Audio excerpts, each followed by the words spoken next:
ओ, ओ,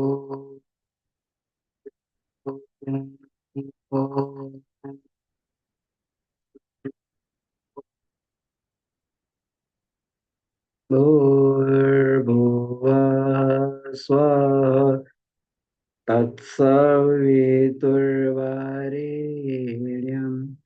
भर्गो देवस्य धीमहि धियो यो नः प्रचोदयात्। जी प्रणाम।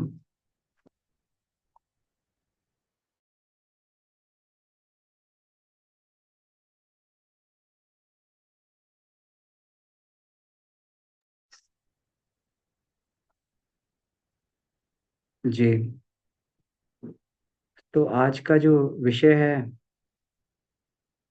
ये अन्नमय कोश की तपश्चर्याओं के अंतर्गत ही है। जो तपस्या के क्रम पे हम लोग ये चर्चा कर रहे हैं, तो इसमें काफी कक्षाएं हो गई हैं तपश्चर्या पे। और इसमें विभिन्न विभिन्न साधकों ने अपने अनुभवों को प्रस्तुत किया। तो सभी से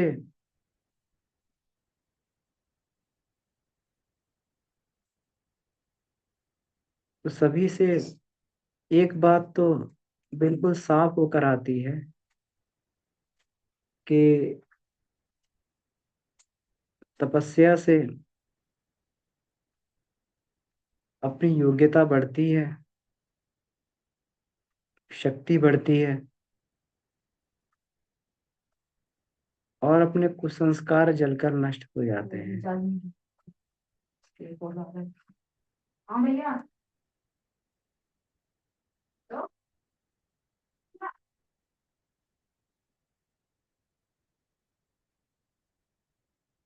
और वो भी तपश्चर्या भी इस स्तर की तपश्चर्याएं कि जो इस युग में बड़े ही सामान्य ढंग से इसको संपन्न किया जा सके, अपने डेली टू डेली लाइफ में उसको किया जा सके, जिसके लिए घर छोड़ने की आवश्यकता नहीं है।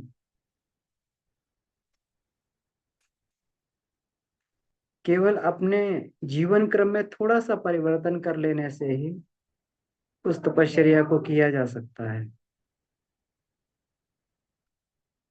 जैसे उपवास हो गया, तो बहुत कुछ करना नहीं है उपवास के लिए। गुरुदेव ने तो कितने तरीके के उपवास के क्रम को इसमें दे दिया है। अगर कुछ नहीं है तो इतना तो कर सकते हैं कि जब तक बिना कड़ी भूख ना लगे तब तक भोजन ना करें।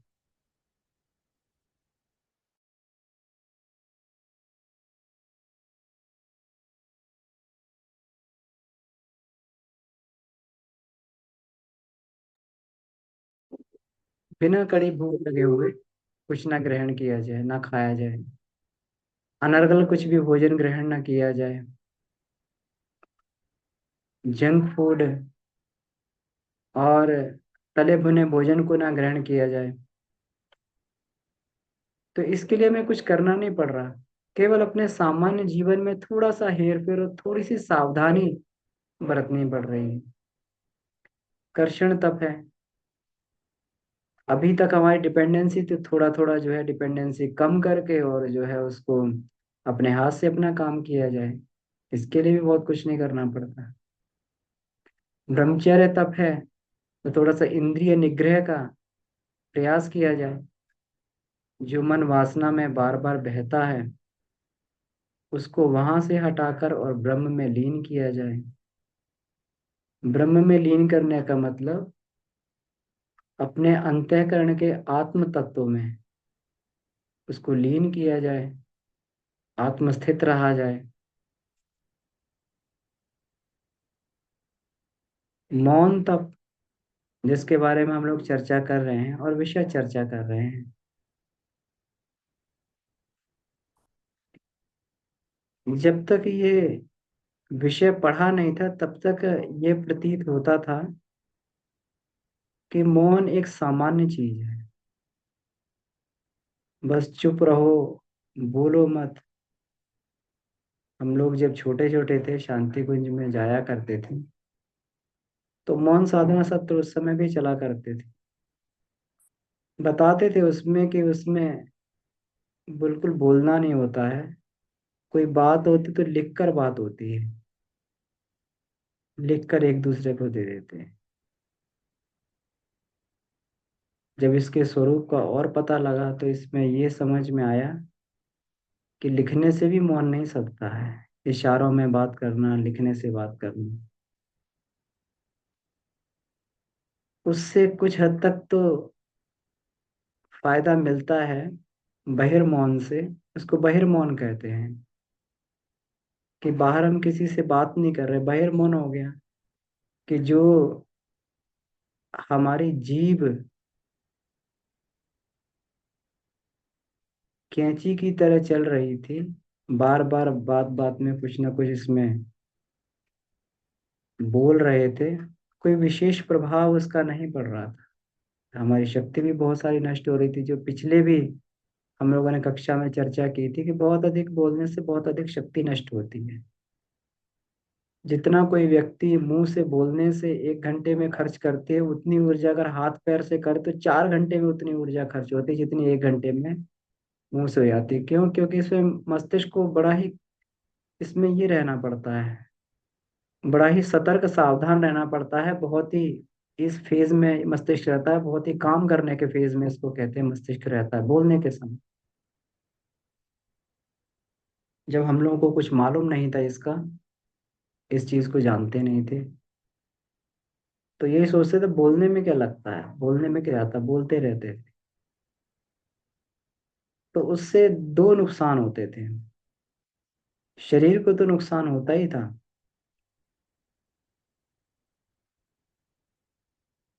क्यों? ऊर्जा सारी, बोलते बोलते ऐसा लगता था बिल्कुल खाली होगा। ये तो वो अनुभव होता था कि बोलते बोलते इतनी कमजोरी कैसे आ गई। एक और उससे ये होता था कि सामने वाले की बात पर बहुत ज्यादा, सामने वाले के ऊपर अपनी बात का बहुत ज्यादा असर पड़ता नहीं था।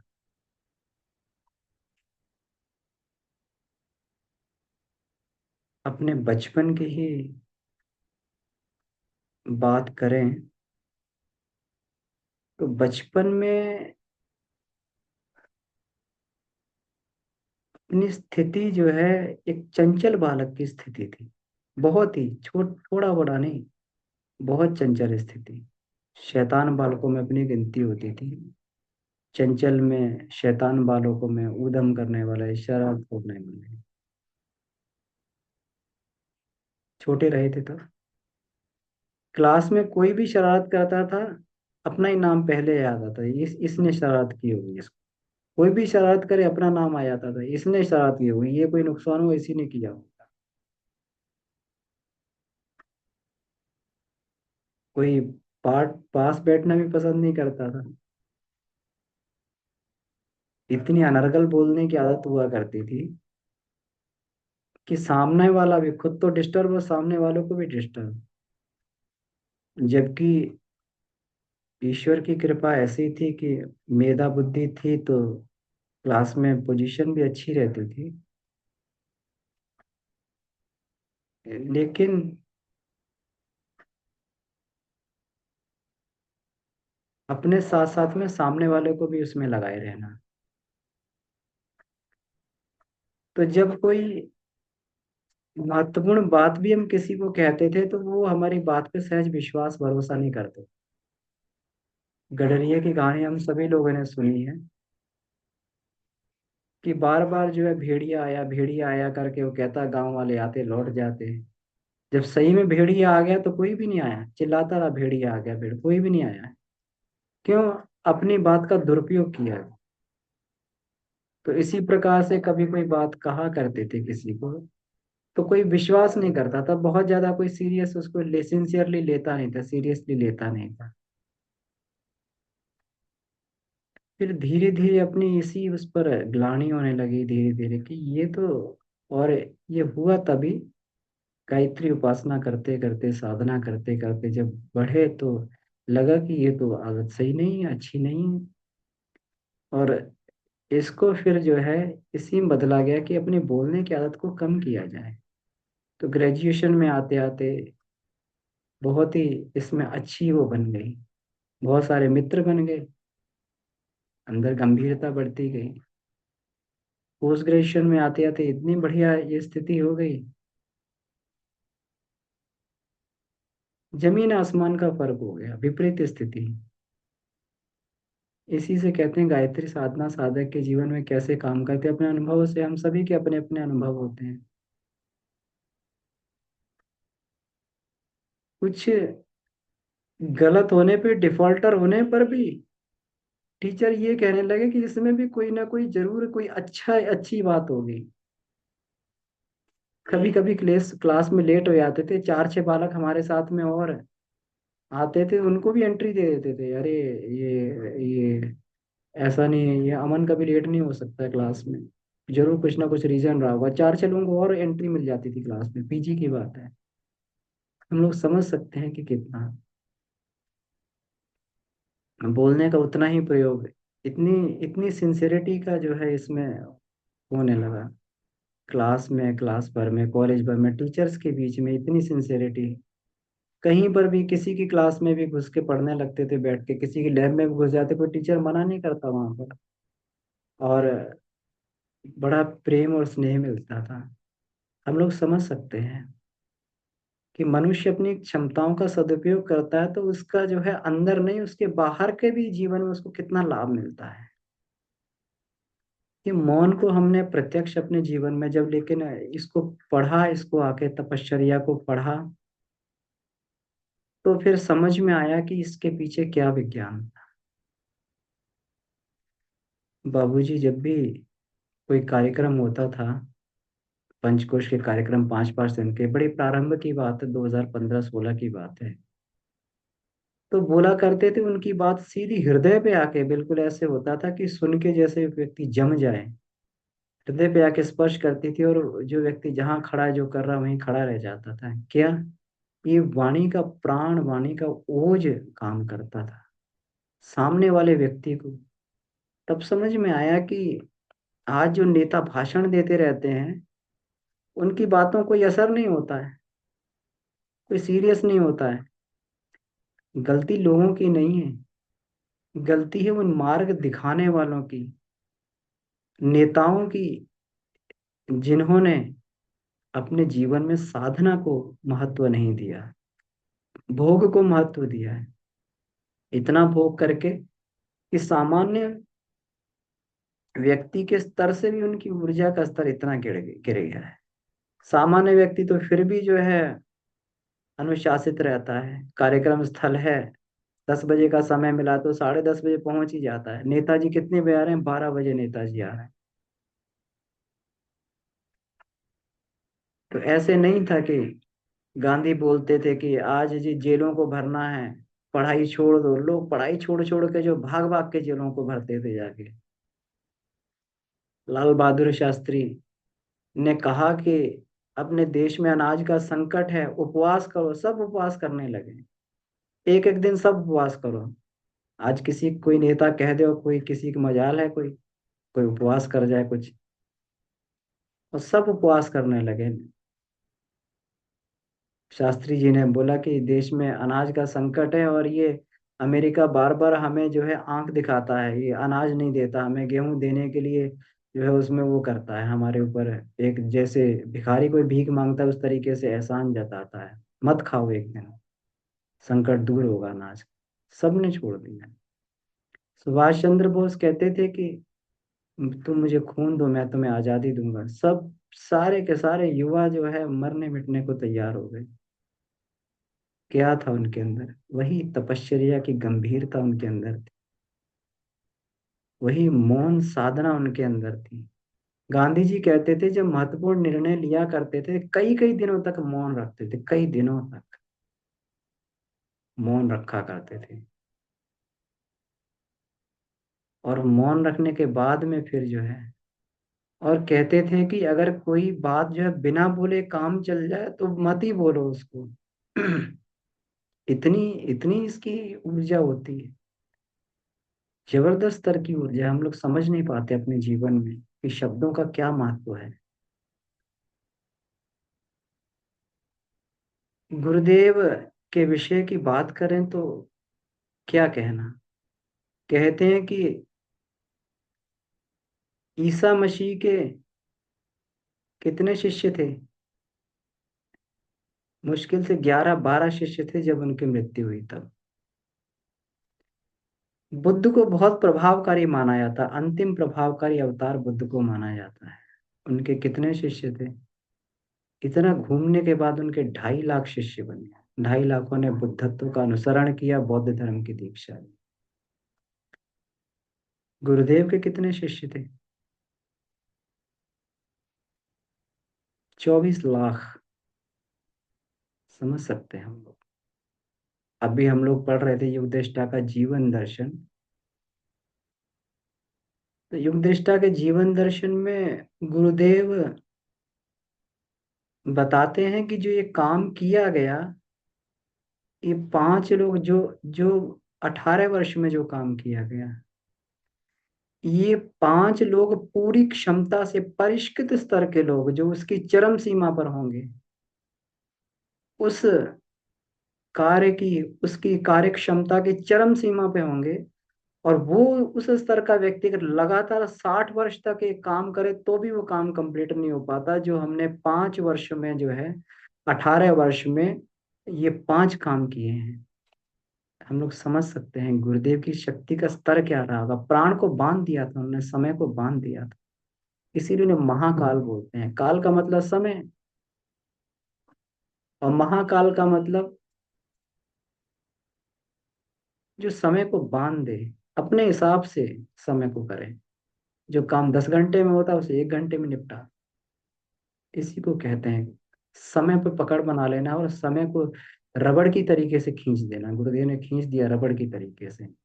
80 वर्ष में 800 वर्षों का काम कर दिया। और किसी से कुछ बोलते थे, जाते थे, बेटा तू नौकरी छोड़ के वहां पर चला शांति कुंज में। व्यक्ति सोचता नहीं था। हम लोग जान सकते हैं वरिष्ठ परिजन आज भी अगर जो कोई मिल जाते हैं तो गुरुदेव उसमें से शांति कुंज में चाहे कहीं पर भी हो, तू छोड़ के चला आ बेटा। उनकी आवाज में इतना जादू हुआ करता था कि लोग अपने को तो प्रत्यक्ष देखा नहीं कभी भी, लेकिन जो कार्यकर्ताओं से सुनते हैं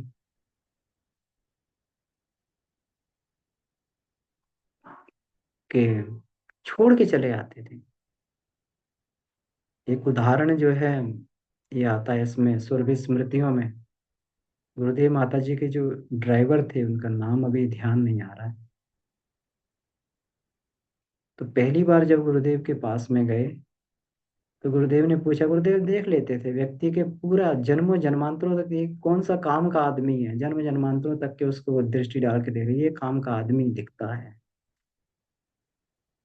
गुरुदेव ने पूछा कि बेटा तुम क्या करते हो? तो उन्होंने बताया कि हम टीचर हैं, हमें तनख्वाह मिल रही है, बढ़िया गवर्नमेंट टीचर है। अच्छा बेटा तुम गवर्नमेंट टीचर हो, गवर्नमेंट की तनख्वाह लोगे और वो करोगे जो है जो और सामान्य टीचर कर रहे हैं जाके वहां पर, तो उससे कुछ जीवन तुम्हारा सुधरने वाला तो है नहीं। तो गुरुदेव क्या करें? तुम एक काम करो, पास आओ। पास है, एक काम करो, हमारा ड्राइवर तुम्हें क्या आता है? कि गुरुदेव इसके सिवा मुझे गाड़ी चलाना आता है। कि हमारा ड्राइवर जो है वो सही नहीं है, सही व्यक्ति नहीं है। वो जो है कभी कभी ऐसा करता है, कभी जो है वो सही विश्वास पात्र व्यक्ति नहीं है, तो हमारी गाड़ी चलाओ। किसी अध्यापक को अगर कोई बोले कि तुम्हारा ड्राइवर बन जाओ पहले, तो उसका अहंकार ही चोटिल हो जाएगा। अरे मैं बहुत सारे लोगों के बारे में उनसे बात भी हुई तो अभी कई बार जो है कि हमें मिशन का ये काम करने के लिए हम तो यहाँ पे ये थे, और हमें बोल दिया ये करो, तो हम गए नहीं वहां पर। प्रत्यक्ष मैं लोगों को मुंह से बोलते हुए उनका अहंकार आड़े आ जाता था। लेकिन गुरुदेव ने बोला और उनकी वाणी में इतनी क्षमता थी कि वो अध्यापक व्यक्ति अपना सब कुछ छोड़ के गुरुदेव की गाड़ी चलाने। वाणी का प्रभाव है।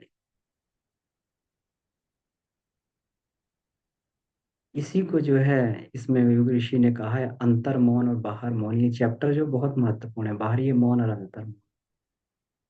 तो मौन की महिमा को गुरुदेव ने इसमें इसमें बताया।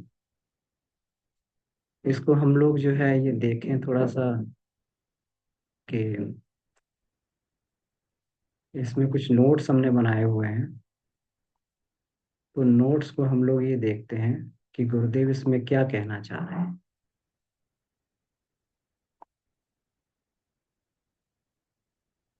इसको स्क्रीन शेयर कर रहे हैं।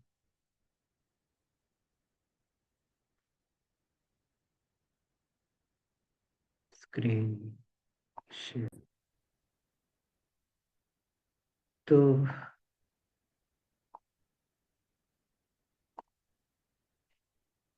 बहिर्मौन अंतर्मौन।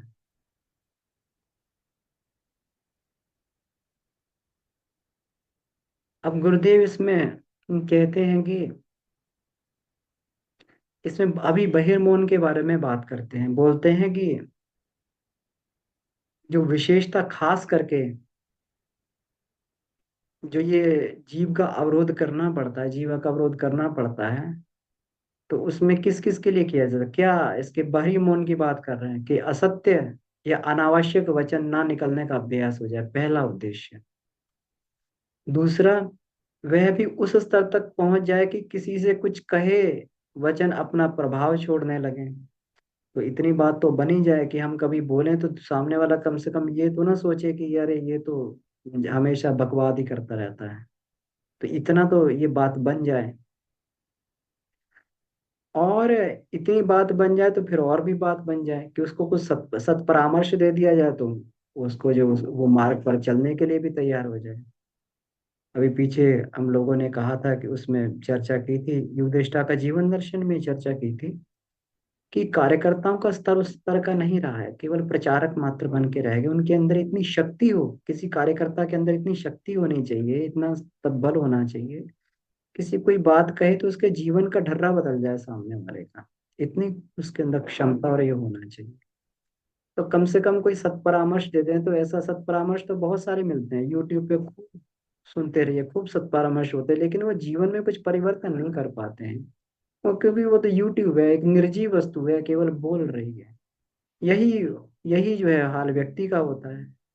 वो बस निर्जीव है, अंदर से कुछ कोई ना उसे आचरण में कोई बात दिखती है ना कोई, बस बोल बोल रहे हैं, वो देशक बनकर बोल रहे हैं, तो सामने वाले कोई प्रभाव नहीं पड़ रहा, वो भी सुन के हल्के में ले रहा है। बात तो तब बने जब जीव आचरण में, बात उतरे साधना में, उतरे तप में उतरे। तो वक्तृता में इतनी क्षमता उत्पन्न हो कि उसका आशाजनक प्रभाव पड़ने लगे। पहले कहते थे, एक बार कालीचरण बाबूजी आए थे, तो कालीचरण बाबूजी आए थे तो बता रहे थे कि जब पुराने समय गुरुदेव के समय में टोलियां निकलती थी, तो गुरुदेव 9 महीने तक साधना करवाते थे, पूरा साल 9 महीने साधना करवाते, 3 महीने के लिए टोलियों में बाहर भेजते थे। मतलब अब तुम जाओ तो विस्फोट करो जाके सब कहीं, तुम्हारी बातों को जो है लोग एटम बम की तरीके से बोलें, और जो बोलो तो वो लोगों के हृदय पे छपता जाए। तो इतनी क्षमता उत्पन्न हो जाए कि आशाजनक प्रभाव पड़ने लगे। गुरुदेव की बातें जो है, जिसे कहते हैं ना, गुरुदेव की बातें जो है जबरदस्त, उसमें बारूद भरा हुआ है। लेकिन वो बारूद क्या करेगा जब उसके बंदूक की, वही बंदूक ही खराब है। अब बारूद बंदूक पे डिपेंड करता है, बारूद तो बारूद होता है, लेकिन बंदूक की जैसे जैसे होती है वही बारूद जो है उसमें, जो 12 बोर की वो वाली होती है दुनाली बंदूक, उसमें से करेंगे तो उसका अलग प्रभाव पड़ेगा। रिवॉल्वर में डाल कर उसको करेंगे तो उसका और भी खतरनाक प्रभावकारी हो जाएगी। उसी को स्टेन गन में, मशीन गन में, AK-47 ये सब में डाल करेंगे, वो और भी खतरनाक होता जाएगा। तो गुरुदेव की बात तो बारूद एटम बॉम्ब है। लेकिन अब हमारी क्षमता किस स्तर की है कहने की, इस पे निर्भर करता है, इस पे डिपेंड करता है।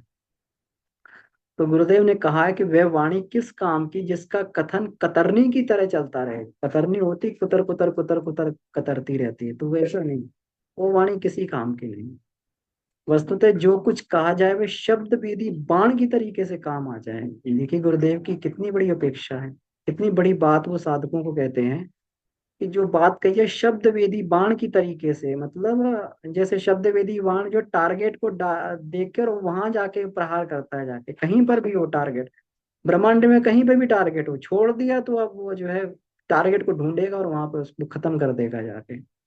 ऐसे ही जो है शब्द वेदी वाण की तरीके से ये वाणी होनी चाहिए, तब जाके वो गुरुदेव कहा गया। इस स्तर की गुरुदेव बात किया करते, इतना इतना जो होना चाहिए। महर्षि रमण को हम लोग देखते ही हैं, बोलते भी नहीं थे तब भी जो है उनका उसमें साइलेंस में, जो बोलते भी नहीं थे तब भी अपनी बातों को दूसरे तक पहुंचा देते थे। तो ये बाहरी मौन की बात है, अभी हम लोगों ने बाहरी मौन की बात की, लेकिन इससे भी महत्वपूर्ण, इससे भी आगे की बात अंतर मौन की बात गुरुदेव कहते हैं। कहते हैं जितने भी आध्यात्मिक हमारे प्रयोजन होते हैं उसमें अंतर मौन को साधना बहुत आवश्यक हो जाता है। अंतर मौन को साधना बहुत आवश्यक हो जाता है। कहते हैं जिस प्रकार बाहरी जीवन में हाथ पैर इंद्रियां धड़ ये आदि अवयव काम करते, उसी प्रकार अंतरंग जीवन में विचार की घुड़दौड़ मची रहती। कर्म तो है ही, हम कुछ कर नहीं रहे हैं हाथों पैरों से, लेकिन विचार तो सूक्ष्म स्तर का कर्म उसने पूरा एंगेज करके रखा हुआ है। जितना हम लोग बाहर काम करते समय बिजी नहीं रहते, उतना तो हमारा अंतःकरण बिजी रहता है उस समय वो करने में, इतना व्यस्त हमारे विचार संस्थान में व्यस्त रखता है। कहा है कल्पना विचारना इच्छा के उफान, विचित्र उफान अंदर उठते रहते हैं। अभी कोई चीज की कल्पना है, फिर कोई चीज की कल्पना है, फिर कोई चीज की कल्पना, और रोके नहीं रुकते हैं। कितना हम लोग प्रयास करते हैं ये रुक जाए, इसको ना बोले ना करें, रोके नहीं रुकते हैं। कामनाएं कल्पनाओं की प्रतिस्पर्धा उठती रहती है, अभी ये कामना उठती, फिर ये कामना, फिर ये कामना, फिर ये कामना, फिर ये कल्पना, प्रतिस्पर्धा आपस में करती रहती है। कामनाओं की अलग लिस्ट चलती रहती है, कल्पनाओं की अलग लिस्ट चलती रहती है। तो गुरुदेव ने कहा इसी धमा चौकड़ी में जो है ना तो चित्त स्थिर हो पाता, ना ध्यान धारण का क्रम बन पाता है। अब ध्यान में भी बैठते हैं तो वही सारी धमा चौकड़ी चलती रहती है पूरा का पूरा दिन में।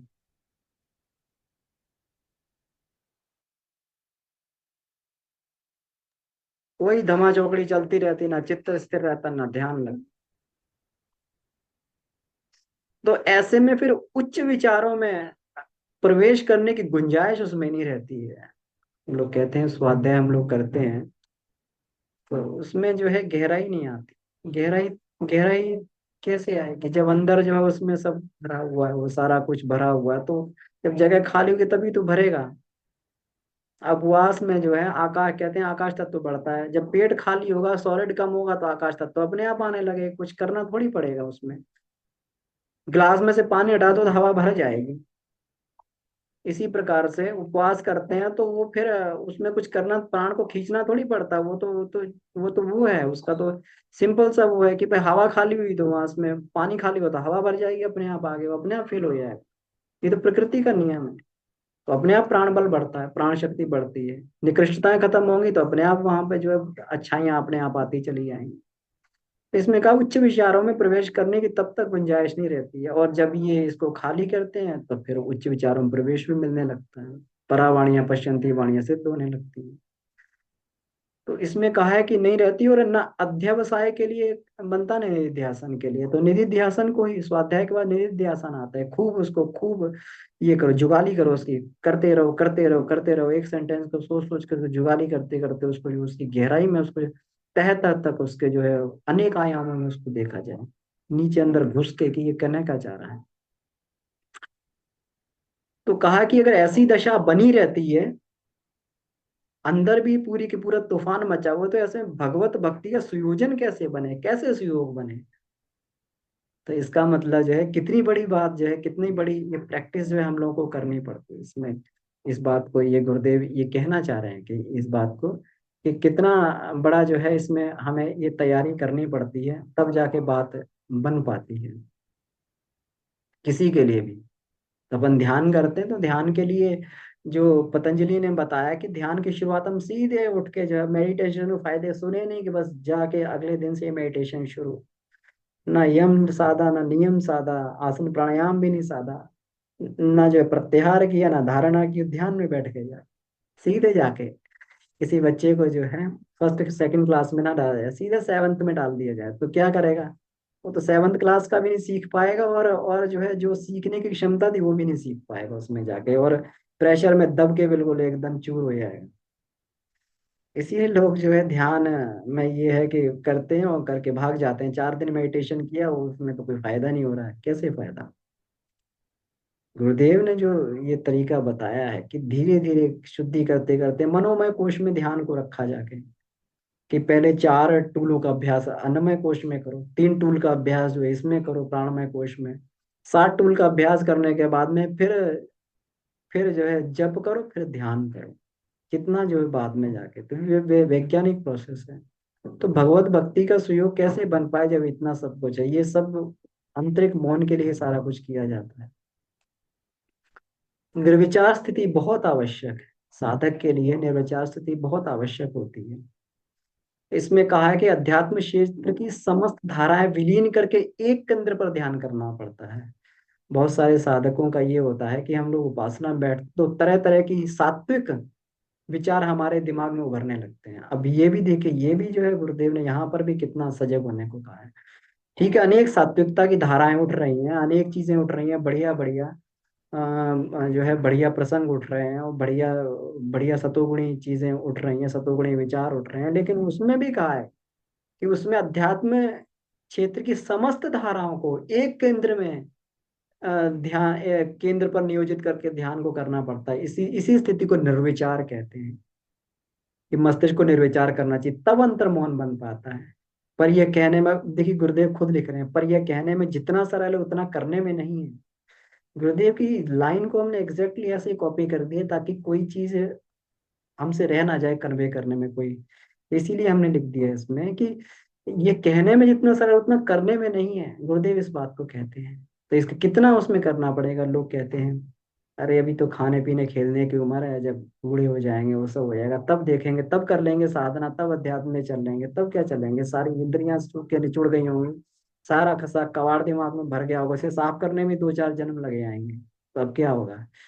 कितनी जबरदस्त लेवल से इसमें वो करना, आईएएस लेवल की तैयारी इसको बोलते हैं ना, सब कुछ छोड़ छाड़ के इतना पूरा इतना इतना प्रैक्टिस करना पड़ता है। आईएएस में तो फिर भी बताते हैं 10-12 घंटे काम करके काम चल जाता है। डॉक्टर साहब इसमें है, एमबीबीएस की तैयारी में कितनी उन्होंने वो की होगी, कितने पापड़ बेले होंगे, कितनी पढ़ाई की होगी। आईएएस की तैयारी जो है, सुभाष जी भाई साहब आते हैं कभी कभी हम लोग के बीच में, वो इंडियन इंजीनियरिंग सर्विस में है, 93 के कैडर में के बैच के हैं वो। तो बताते थे कि 10-10 12-12 घंटे बस उसको उसी को पढ़ने में जाता था पूरा, है ना? तो साधक के लिए 24 घंटे की बात कही है कि 24 घंटे साधक को सतर्क रहना पड़ेगा। कितनी बड़ी बात है, कि सामान्य बात नहीं है आत्मा को प्राप्त करना, लेकिन आसान भी है। गुरु जब मिल जाता तो मजा भी आने लगता है। यही समाधि अवस्था है, जब कोई विचार मन में नहीं रहते समाधि अवस्था आती है। तब हृदयस्थ आत्म ज्योति में अथवा ब्रह्मांड जो है मध्य ब्रह्मरंध्र के लिए ध्यान करना पड़ता है, या तो हृदय स्थित आत्म ज्योति में ध्यान करना पड़ता है। हृदय स्थित आत्म ज्योति जो अंगुष्ठ मात्र उसका ज्योति का ध्यान, या फिर जो है ब्रह्मरंध्र में जाके उस ब्रह्मांड सत्ता का ध्यान करना पड़ता है। अब इसमें ये कितनी बढ़िया बात की है कि अगर हम कोई स्वाध्याय कर रहे हैं या कुछ पढ़ रहे हैं, कोई अच्छी चीज पढ़ ली, यदि रामायण पढ़ी जाए, ऐसी स्थिति में क्या होता है, ध्यान करने बैठे रामायण पढ़ी जाए तो कोई ना कोई कथा उसमें जो मन में आने लगती है, कहीं ना कहीं से कोई प्रसंग याद आता रहेगा। स्तोत्र पाठ किया तो उसके संबंध में कुछ ना कुछ याद आता रहेगा, कोई कभी इष्ट देव की छवि, कभी कुछ उसमें मस्तिष्क में घूमती रहती है। विचार चाहे देवताओं के अवतारों के हों, अपना सुझाव अपना सुझाव विचार मन में आते रहे, जो भी सुझाव विचार मन में आते रहे, तब विचारहीन स्थिति नहीं बन पाएगा। भले ही हम जो अच्छी बात भी सोच रहे हैं, लेकिन विचारहीन स्थिति तो नहीं बनी, फिर अंतर्मौन नहीं सदा। कितना बढ़िया, कितनी तथ्यों को गुरुदेव इसमें क्लियर कर रहे हैं। तो अंतर्मौन तो तभी भी नहीं सजा, अभी घुड़दौड़ तो बनी हुई है विचार की, वो स्थिति तो अचीव नहीं हुई। हाँ ये हो गया कि नकारात्मक नहीं चल रहा था, सकारात्मक, और ये होता भी है, ध्यान में बैठ के जो है सकारात्मक बात को सोचें आप, तो बहुत समाधान भी बढ़िया बढ़िया मिल जाते हैं उसमें, लेकिन वो उद्देश्य तो नहीं पूरा हुआ जिस उद्देश्य के लिए ध्यान किया जा रहा था।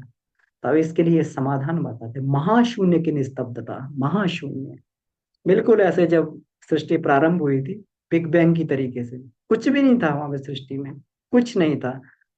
बिल्कुल एकदम, ग्रह नक्षत्र तारे यारे भी सब बाद में बने हैं, केवल आकाश। तो गुरुदेव ने कहा ये ध्यान इसमें दिया, इसको करने का प्रयास करना चाहिए।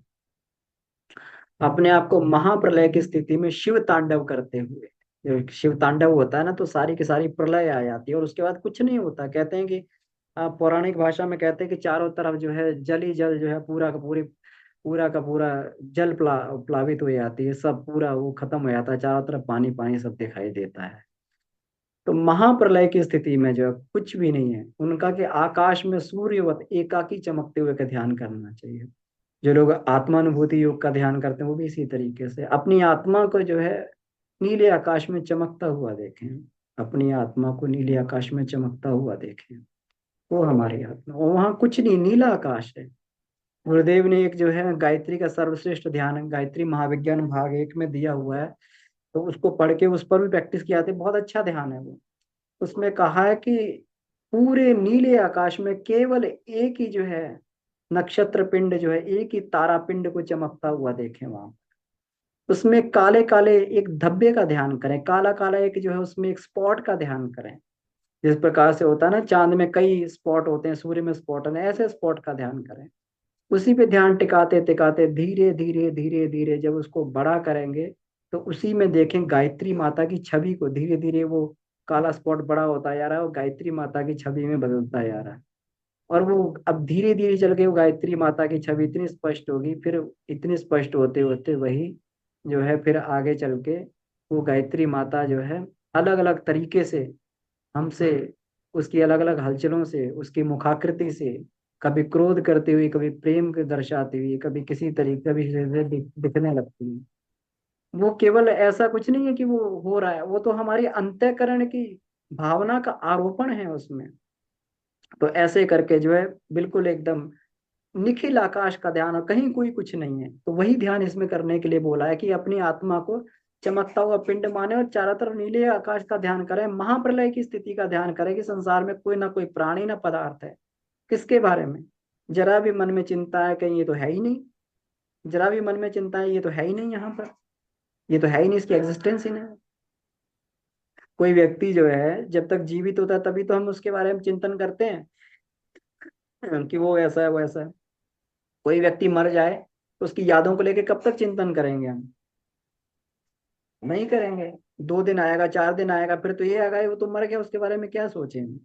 ये तो चीज है ही नहीं, जब तक थी तब तक थी, जुड़ाव था उसके साथ में, तरह तरह के उसके साथ में संबंध थे, वैचारिक संबंध थे। लेकिन अब है ही नहीं, अब क्या करें उसका, अब क्या सोचें उसके बारे में, कुछ है ही नहीं सोचने के लिए, यही स्थिति बनानी पड़ती है। चार और महाशून्य होगा, अब कोई प्राणी कोई पदार्थ है यार, ये तो है ही नहीं, सृष्टि में कुछ है ही नहीं। अपने आप धीरे धीरे धीरे धीरे निस्तब्धता की स्थिति आने लगती है, कोई पदार्थ ही नहीं है, महाशून्य है चारों तरफ, कोई पदार्थ नहीं कहीं। कह रहे जब तक मान्यता, मान्यता कोई सामान्य चीज नहीं है, मान्यता बनानी पड़ती है, लेकिन बन गई तो फिर मन को आश्रय लेने का कोई क्षेत्र सीमित नहीं रह जाता है। फिर मन कहीं आश्रय नहीं ले सकता, कहाँ पे जाएगा मन? कुछ है ही नहीं, हवा में टंगा हुआ है बस, है ही नहीं कहीं पर भी। ना कोई विचार, विचार किसके बारे में करें, कोई चीज के बारे में विचार करेंगे, वो है ही नहीं, खत्म, सब कुछ खत्म। धीरे धीरे करके पहले तो हमारे थॉट्स की डेंसिटी कम होती है, धीरे धीरे करके डेंसिटी कम होगी, और डेंसिटी कम हो जाएगी, और डेंसिटी कम हो जाएगी, और दो चार छह विचार, फिर एक, फिर दो, फिर शून्य, एकदम शून्य में। तब वह एकाकी स्थिति अपने में, स्थिति अपने आप में ही लय होता है एकाकी स्थिति में। ये बात आत्म ज्योति से ब्रह्मरंध्र में अपने आप को लय करने से भी बनती।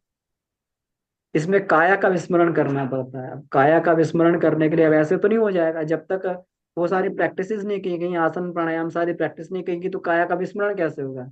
कभी कहीं से कोई दर्द, कभी कहीं से कोई समस्या, कभी कहीं से कुछ चीज, तो वो होती, तो काया का विस्मरण करने के लिए भी पता है कि वहां से पूरा निकल के आना पड़ेगा। शरीर और मस्तिष्क के कलेवर को भी विस्मरण करना पड़ा, शरीर भी नहीं है, मस्तिष्क भी खत्म। मतलब शरीर इतना शांत हो जाए, हलचल ना हो, सांस भी ना पता लगे शरीर में आ रही है, मस्तिष्क एकदम शांत हो। बिल्कुल मस्तिष्क भी नहीं है, मस्तिष्क तो होगा ही नहीं जब निर्विचार वाली स्थिति, तो मस्तिष्क भी नहीं है, शरीर भी नहीं है, शरीर को तो बहुत पहले ही भुलाना पड़ता, शरीर को बहुत पहले ही भुलाना पड़ता है, ये तो पहली स्टेज का ही काम है।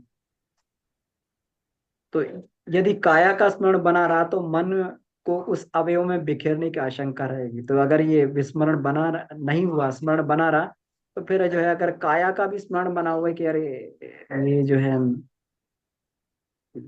ये कपड़े क्या पहने हुए हैं, फिर वो उसी में जो है अगर ये की भी विचार आ गए ये कपड़े क्या पहने हुए हैं, या फिर कल वो कपड़े पहने हैं, उसी में वो चलते चले जाते हैं, उसी में अनंत तथ्य निकलते हुए चले जाते हैं। एक विचार से अनंत तथ्य निकलते हुए चले जाते हैं, इतनी गहराई में पता भी नहीं लगता हमें कि हम कहाँ पहुंच गए, हम कहाँ से प्रारंभ किया कहाँ पहुंच गए।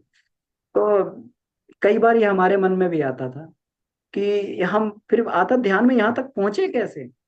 अभी तो हम बढ़िया ध्यान कर रहे थे, अभी तो हम क्या कहते हैं आत्मा का ध्यान, यहाँ तक कैसे पहुंचे। तो पता लगा एक छोटी सी किरण जो थी, एक छोटी सी किरण निकली, और किरण में मन चलता चलता चलता चलता पूरे संसार को इकट्ठा कर ले आया उसमें। ये मन में क्षमता है कल्पना की।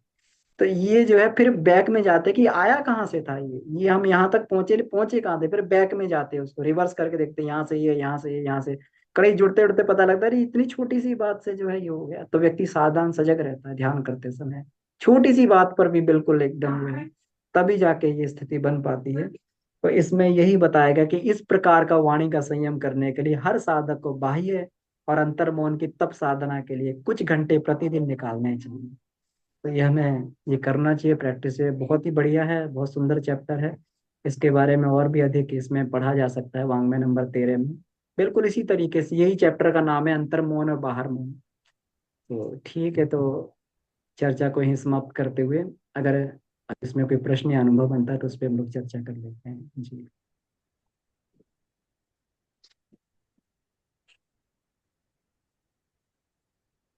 कोई प्रश्न हो या कोई अनुभव हो तो इसमें हम लोग अपनी बात कर सकते हैं।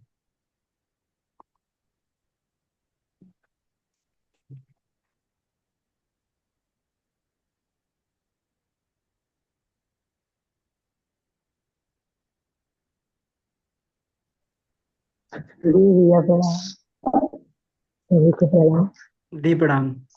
जी, बहुत सुंदर। तो स्वाध्याय करते करते बहुत अंतर्मन में उतर रहा है और अभ्यास भी चल रही है। तो ऐसा तो होता है कार्य करते करते दिल अंतर और बाहर में सोचते सोचते बाहर ही भी आ जाता है। जैसे भौतिकता भी आ जाती है संसार में। संसार दिल में रहकर भी संसार में आ जाए, इसको कैसे हटाया जाए। मतलब दोनों पक्ष आ जा रही है, जैसे इधर जो है हाँ, आधुनिक आध्यात्मिकता भी इसलिए है, ये सांसारिकता भी। थोड़ी सी आपकी आवाज क्लियर नहीं आ रही, या तो आप थोड़ा सा हल्का सा पास होकर बोलें उसको।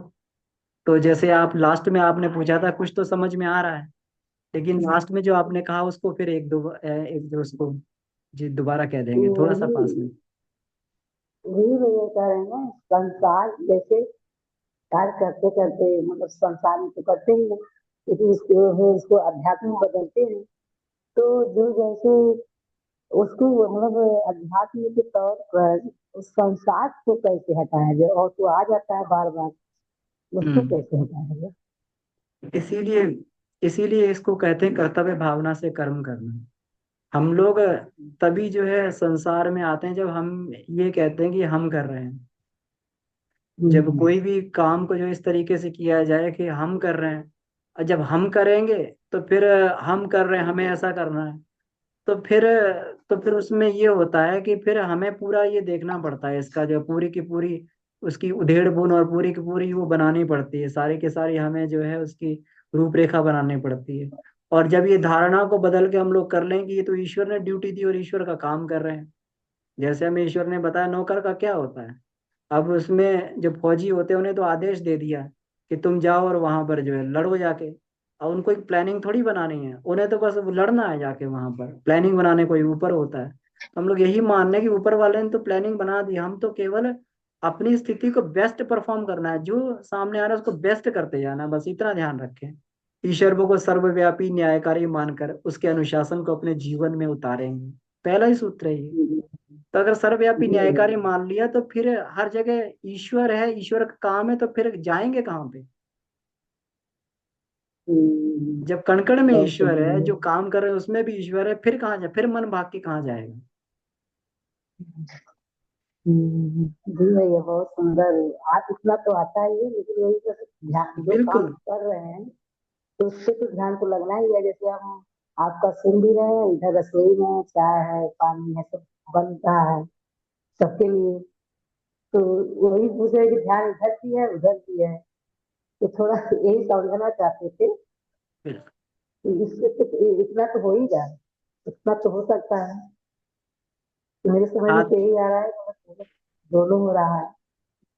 बिल्कुल सही है। काम को तो नहीं छोड़ा जा सकता, सांसारिक कामों को कैसे छोड़ देंगे, दायित्व जो मिले हुए हैं तो उसमें फिर अपनी जी अपने जो है केवल उसमें चिंतन को बदला जा सकता है। कभी ये ईश्वर के बनाए हुए जो है, ये भाई ईश्वर के बनाया हुआ परिवार है, हम इसको बढ़िया से बढ़िया करने के लिए अपना काम कर रहे हैं, बढ़िया भोजन दे रहे हैं, इनके सतोगुणी विचार बने हैं, बढ़िया जो है ये काम कर रहे हैं। जबकि झाड़ू तक लगाने का काम जो है कि ये ईश्वर के मंदिर की सफाई कर रहे हैं। जब ये वाली धारणा रहेगी, जबकि आपने बिल्कुल सही कहा, ये इतना जल्दी आती नहीं, हम लोग फिसलते हैं। ऐसा नहीं है कि ये बहुत जल्दी आ जाती, गुरुदेव ने भी कहा है कि इतना आसान नहीं है, लेकिन प्रैक्टिस करते जी हुए जब करेंगे तो इसमें ऐसा भी नहीं कि होगा नहीं, बहुत कर इसमें सफलता मिल जाती है और धीरे धीरे करके जो बात बनने लगती है। तो इसलिए साधना तो। जी भैया, बहुत सुंदर, जी। जी बहुत दी। सुंदर, बहुत समझ में आया भैया। बस इतना तो होता है, पहले से तो बहुत परिवर्तन हो गया, बहुत जी ज्यादा हो गया दीदी। भैया। ठीक है, धन्यवाद जी दीदी। हाँ, धन्यवाद मान भैया, धन्यवाद, जी। बहुत बहुत आभार।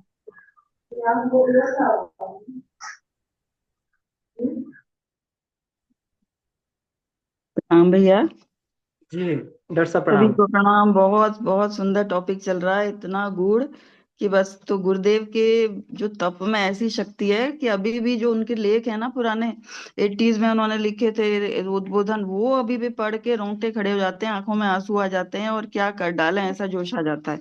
और वो दूसरी उनको एक विद्या, अब कैसे उनकी तप की शक्ति में ऐसी थी कि वो लोगों के दिमाग में मतलब दिल दिमाग में घुस के अपना काम कराते थे, मतलब कराते हैं अभी भी। ये उनका वीडियो भी है एक, हम तुम्हारे सिर पर सवार होके काम अपना काम लेंगे, माता जी ने भी कहा है। तो उसके दो तीन लाइव एग्जांपल हम लोगों के सामने, मतलब बहुत सारे हैं पर दो तीन मैं देना चाहूंगी। एक तो उन्होंने, ये रामानंद सागर थे ना, जब उस समय ये चल रहा था कि लोगों में आस्तिकता संवर्धन करो, तो रामानंद सागर जी जो रामायण सीरियल जिन्होंने बनाया, उनका वो पूरा एक वीडियो भी है कि वो कहते थे ये कोई दिव्य पुरुष है मेरे सपने में आते हैं, चल मेरा काम कर, चल मेरा काम कर। उन्होंने फिर बाद में शांति कुंज में आए थे वो इंटरव्यू, उन्होंने कहा अरे अरे यही है जैसे गुरुदेव से। उस समय इतना ये तो होता नहीं था इंटरनेट की, आप सबकी फोटो देख लो। तो उन्होंने इनसे काम कराया। फिर ये दूसरा, मतलब इस तरह से भी वो काम कराते थे और अभी भी कराते हैं हम लोग, मतलब किसी न किसी रूप में वो अंदर आपके विराजमान हो जाते हैं, जो अपने आप बोला भी जाता है कि गुरुदेव सवार हो गए। ये मैं तो उसको विराजमान शब्द कहती हूँ, वो ऐसे ही करवाते हैं अभी भी। उनके अंदर वो कौन सी शक्ति है, और उनके लेखों में भी उसी समय जैसे कि प्राण भरा हुआ है, जैसे भी आप पढ़ोगे वो शायद अपनी अपनी चेतना का स्तर है शायद। जो अखंड ज्योति हम 10 साल पहले, जिसको 20 साल पहले दूसरे ढंग से पढ़ते थे, अब वो दूसरे ढंग से समझ में आ रही है, अब पढ़ रहे हैं फिर समझ में आ रही है। तो उन्होंने ये गायत्री महिमा सीरियल ये जो धर्मेश तिवारी जी ने बनाया, उनको भी ऐसे, वो दिल्ली में अच्छा खासा जॉब करते थे। उनके उसमें उसकी चल बम्बई मेरा काम कर, चल बम्बई मेरा काम कर। फिर उन्होंने इतने सारे महाभारत वो धार्मिक सीरियल बनवाए, गायत्री महिमा सीरियल सब उनसे बनवाया। और अब वो कहते पता नहीं कौन है, मैं इतना बेचैन हो रहा हूँ, कौन, मतलब वो दिखते नहीं थे, एक लंबे खड़े बाल वाले एक दिव्य पुरुष आते हैं जो कहते हैं चल। और उन अच्छी खासी नौकरी छोड़ के उन्होंने उनको मुंबई बुला के बहुत सारे सीरियल बनाए, ओम नमः शिवाय और ये सब, लास्ट में गायत्री महिमा और ये सब, ये इस पौराणिक उस पर। तो ये इस तरह करते हैं। और जो वो उनका लेख मुझे अभी भी याद आता है, 80s में गुरुदेव ने लिखा था कि, मतलब बोला था उद्बोधन, फिर वो लेख उसमें आया था, ये गुणवाणी योजना अखंड ज्योति में आया था, जिसमें भी पत्रक भी उसके बांटे गए थे। तो उसको सुन के उसको पढ़ के कितने लोगों ने जो है अपना ये जॉब वॉब सब जो भी काम करते छोड़ के, मतलब इस इतनी शक्ति थी। तो उसमें था ही कि देखिए, मैंने भी पढ़ा, मेरे को अभी भी रोंगटे खड़े हो जाते हैं, और उसी से हम लोगों का बहुत ज्यादा परिवर्तन भी हो गया। तो गुरुदेव लिखते हैं उसमें, भगवान तुम्हारे सामने हाथ पसारे खड़ा है, देखिए शब्द, हम तुम्हारे सामने झोली फैलाए खड़े हैं। उस समय ऐसा लगता था कि जैसे गुरुदेव अपना कुर्ता उठा के और हमसे कुछ मांग रहे हैं। तो इतनी, और अपनी योग्यता समय विभूतियां जो कुछ है हमारी झोली में डाल दो, हम हमारी नाव में बैठ जाओ, हम तुम्हारा सब कुछ करेंगे, हम तुम्हारी नाव को पूरा पार करा देंगे। तो उसको पढ़ के ऐसा हो गया कि अब बताने की मतलब कम ही बता पाते हैं हम लोग। यूपीएससी क्लियर करके हमारे हाथ में अपॉइंटमेंट लेटर था मेडिकल ऑफिसर का। तो गुरुदेव ने कहा बेटे हम तुम्हें भगवान की नौकरी देना चाहते हैं। हमने कहा ठीक है गुरुदेव आप भगवान की नौकरी लीजिए। अब लोगों ने कहा कितने बेवकूफ हैं ये लोग कि इसको क्लियर करके आप वो कर लो, कहीं गाँव में पोस्टिंग ले लो, ये कर लो वो कर लो, कौन पूछ रहा है। हमने कहा नहीं ये सब गलत काम हम नहीं करेंगे, हम कोई भी बेईमानी का अपने घर में नहीं लाएंगे। या तो हम एक ही काम करेंगे, उसको करेंगे तो अच्छी तरह करेंगे, नहीं करेंगे तो नहीं करेंगे। तो गुरुदेव ने कहा बेटे एक जना नौकरी करो और एक जना तुम समाज का काम करो, जैसे मैंने कहा है वैसे करो। तो उन्होंने बहुत सारे गाँवों में भेजा, मतलब आप जाके घुस के देख के पीड़ा पतन के निवारण के लिए ऐसी जगह में जाके काम करो। और तो बस ये इसी से बहुत लोगों का इस तरह परिवर्तन हो गया। एक हमारे भाई साहब हैं, उन्होंने भी ऐसे ही किया। उनको वो अच्छा खासी नौकरी करते थे वहां पे दिल्ली में। उनके दिमाग में वो ऐसे मुझसे कि तू संस्कृत पढ़, अब वो संस्कृत पढ़। नौकरी के बाद उनको ऐसा बार बार नौकरी के बाद वो अपने संस्कृत क्लासेस उन्होंने इवनिंग में ज्वाइन करी। फिर उन्होंने उनको इस तरह बेचैन किया कि अब तुम छोड़ के, उन्होंने बीआरएस ले लिया, शांति कुंज चले गए, वो धर्म विज्ञान विभाग में संस्कृत का ट्रांसलेशन वगैरह होता है ना, वो सब करवाया। फिर उनको भेजा वहां पे शक्तिपीठ को, एक हल्दू चौड़ शक्तिपीठ है नैनीताल के पास, उसको पूरा डेवलप किया। वहां सातों आंदोलन चल रहे हैं, अभी वो 84 ईयर्स के हैं अभी भी उन्होंने। और सारा वो अभी भी वो अनुष्ठान वगैरह क्या क्या जो भी ये कुछ आता है शांति कुंज से निर्देश वो करते हैं। और गुरुदेव की ये बात बिल्कुल, हम तुम्हारा तुम मेरा काम करो मैं तुम्हारा काम करूंगा। उनके बच्चे ऐसे मीडियोकर से थे, हम सोचते थे कि क्या करेंगे इनको। तो गुरुदेव ने ऐसा किया कि कहाँ, एक सिंगापुर में एक अमेरिका में, मतलब वो ऐसे अनुदान वरदान हम सबके ऊपर बरसाते हैं जो जरा भी उनकी उनके लिए क्या करता है अपने लिए करता है। हम तो उनकी टीम में, मुझे तो ऐसे लगता है वो महाकाल अपनी टीम लेके आते हैं, फिर उनको पहले इस लायक बनाते हैं, फिर उनसे काम लेते हैं, मेरा तो यही मानना है। तो उसके बाद वो इतने अच्छे अच्छे उन्होंने मतलब अनुदान वरदान भी उतने ही बरसाते हैं जो आपको कुछ नहीं मिल सकता था। लौकिक में क्या है, नौकरी कर लोगे आप, जगह जगह ट्रांसफर होगा, वहां कुछ करोगे बहुत सी जगह पे अपने को आपको मारना पड़ेगा, मतलब कुछ गलत काम तो आपसे होगा नहीं, छोड़ना पड़ेगा या कुछ होगा। लेकिन वो इस कदर आपके ऊपर अनुदान अनुदान वरदान बरसाते हैं कि जो आप लौकिक में समझ भी नहीं सकते। वो मतलब अब बताने की इतने सालों का एक्सपीरियंस है ना कि बताया भी नहीं जा सकता। अब तो हम लोग बस जैसे कि इंस्ट्रूमेंट बने हुए हैं, कठपुतली बनो वो कहते हैं मेरी, और मैं तुम्हारा सब कुछ करूंगा, ये बिल्कुल अक्षर सत्य है। और ऐसे बहुत सारे हम लोगों के पास अभी एग्जाम्पल हैं कि कैसी उनकी वाणी में शक्ति थी, कैसी उनकी लेखनी में, और वो लेख छपे हुए अभी भी वो लोगों को इसी तरह से झकझोरते हैं, प्रेरित करते हैं, सब कुछ करते हैं। भैया थैंक यू, नमस्कार। जी। मैं तो बस यही कह सकता हूँ कि आप लोग हम लोगों के बीच में तो हमारा सौभाग्य है। हम लोग आपसे सीखते हैं, प्रेरणा लेते हैं, क्योंकि जो आपने जीवन में किया हम लोग को करना है वो। तो आपसे प्रेरणा लेते हैं। हम तो यही कहते हैं कि गुरुदेव ने ऐसे ऐसे लोगों के साथ में जो है ऐसा साथ दिया कि जिनसे जीवन में बहुत कुछ, जिससे अपने सीखने का स्कोप बढ़ जाता है। बहुत कुछ जीवन में ऐसा लगता है अभी तो बहुत कुछ करने के लिए है, बहुत कुछ सीखने के लिए है। तो हम लोग तो यही कहते हैं, क्योंकि आपकी विद्वता, आपके त्याग बलिदान और वो सबके आगे तो अभी जो है बहुत कुछ हम लोगों को करना है जी। जी धन्यवाद। तो,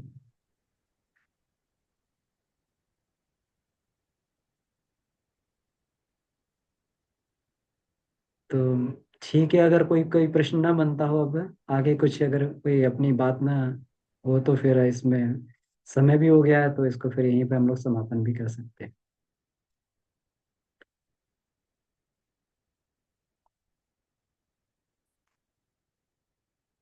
आइए, परम पूज्य गुरुदेव, वंदनीय माता जी और सभी ऋषि सत्ताओं को एक बार धन्यवाद देते हुए इस अद्भुत ज्ञान के लिए कि उन लोगों ने हम लोग को चुना, ये सब अद्भुत ज्ञान अपनी कृपा बरसाने के लिए। इस जिस ग्रुप में मैसेज पोस्ट करते हैं बहुत सारे लोग हैं, 200 के करीब लोग हैं उसमें, लेकिन इतने ही लोग जो पाए इसका मतलब इतने लोगों को चुना गया।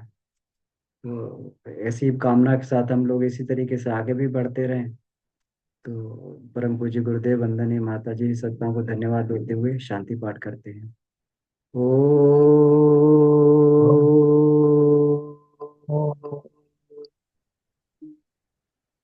शांति, शांति, शांति।